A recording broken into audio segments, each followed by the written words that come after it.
So good morning. Ito po yung ating pag-aralan. Dito po tayo sa Hebrew chapter 8. No, yung buong chapter na ito ay dito kanyang inilarawan no, how Jesus na siya yung bitter, no, mas higit pa nila Moses, nila Aaron, sino pa yung mga high priest in the Old Testament.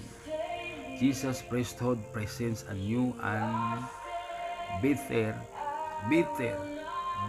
covenant. Okay? So, tingnan mo natin ito sa verse 5. So, tingnan mo sa verse 5. Who serve unto the example and shadow of heavenly things. No? As Moses was admonished to God when he was about to make the tabernacle. So yun ang mali ni Moses. Gumawa siya ng tabernakulo. For said he that thou make all things according to the pattern shewed today in the mount. No? So yun yung kaya nga sinabi dito na si Jesus ang priesthood present, magpawalang hanggan ito. Tapos siya yung higit na bago nating ano ba yung covenant sa Tagalog, kasunduan.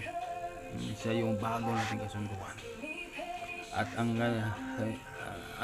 tapos siya, kung tingnan natin ang background doon sa Old Testament, mahigpit. Kasi kailangan yung priest ay mag-alay ng mga hayop, dugo para walang asala ka.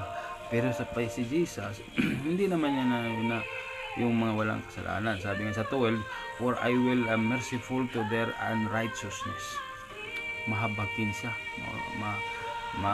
maawain siya.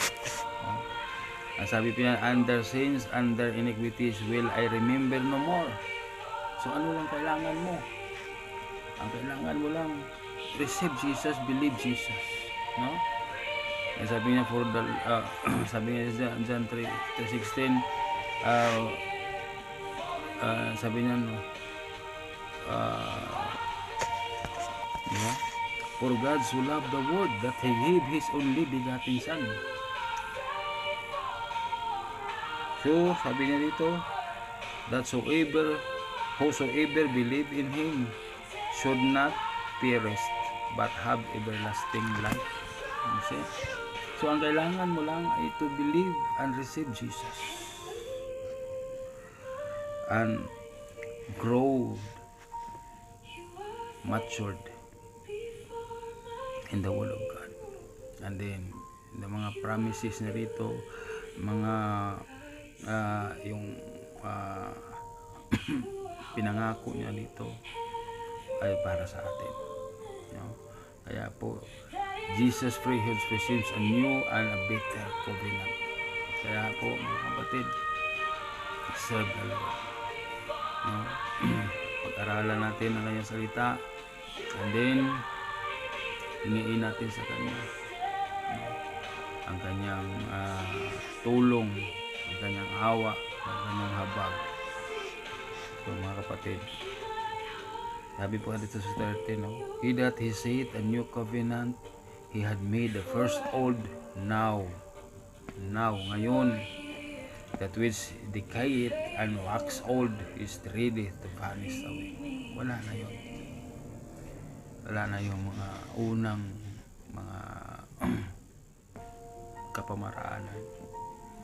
Ngayon ay bago, new better covenant, which is Jesus Christ, our Lord and Savior. Thank you po. Naunawahan po natin, sundan po natin. So God bless po sa atin. Maraming po salamat.